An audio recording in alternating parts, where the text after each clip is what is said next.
और इस प्रचार वाली ताकत को आज आप पाकिस्तान के उदाहरण से भी और अच्छी तरह से समझ पाएंगे। भारत से युद्ध में हारने के बाद भी पाकिस्तान ने अपने आर्मी चीफ जनरल असीम मुनीर को एक बहुत बड़ा पुरस्कार दिया है। शायद ये हार का पुरस्कार है और अब जनरल असीम मुनीर को फील्ड मार्शल बना दिया गया है।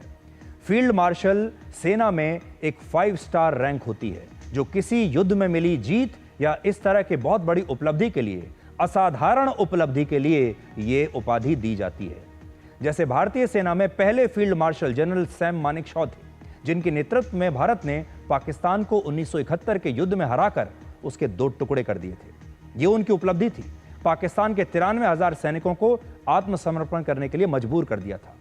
लेकिन इस युद्ध में पाकिस्तान जब बुरी तरह से हार गया और जब जनरल असीम मुनीर को उनकी नेतृत्व क्षमता पर सवाल उठने चाहिए थे, जब वहां के लोगों को यह पूछना चाहिए था कि ऑपरेशन सिंदूर का सामना पाकिस्तान क्यों नहीं कर पाया, और जब उनके आर्मी चीफ को इस्तीफा दे देना चाहिए था क्योंकि उनके लिए शर्मिंदगी की बात थी, तब ऐसे में पाकिस्तान ने अपने आर्मी चीफ को पुरस्कार देकर उन्हें फील्ड मार्शल बना दिया है। पाकिस्तान के इतिहास में आज तक सिर्फ एक ही और ऐसे आर्मी चीफ रहे हैं जिन्हें फील्ड मार्शल बनाया गया, और वो थे जनरल अयूब खान।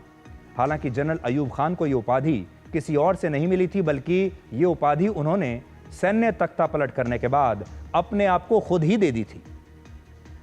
यहां ध्यान देने वाली बात यह भी है कि वो फील्ड मार्शल तब बने जब उन्होंने आर्मी चीफ का पद छोड़ दिया था, और इस हिसाब से जनरल असीम मुनीर पाकिस्तान के पहले ऐसे आर्मी चीफ हैं जो आर्मी चीफ के पद पर रहते हुए फील्ड मार्शल बन गए हैं। और इस बार भी उनकी किस्मत ने उनका बड़ा जबरदस्त साथ दिया है। 2019 में वो ISI के चीफ भी किस्मत से ही बने थे।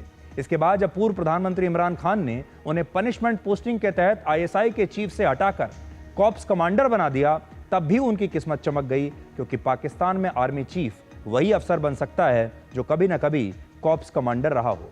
और जनरल असीम मुनीर पाकिस्तान की सेना में भी किस्मत से ही आए थे, क्योंकि जनरल जियाउल हक ने मदरसों में शिक्षा लेने वाले लोगों के लिए सेना की भर्तियां अपने समय में खोल दी थी। और बाद में जब वर्ष 2022 में जनरल असीम मुनीर को रिटायर होने में सिर्फ 3 दिन बचे थे और उनका नाम आर्मी चीफ की रेस में दूर दूर तक नहीं था, तब भी उनकी किस्मत चमकी और प्रधानमंत्री शहबाज शरीफ ने उन्हें अचानक से आर्मी चीफ बना दिया। अगर आप मुझसे पूछें तो इस समय शहबाज शरीफ सरकार का सिर्फ एक मुखौटा है, एक चेहरा है, और पाकिस्तान में सत्ता की सारी ताकत असल में जनरल असीम मुनीर के पास है।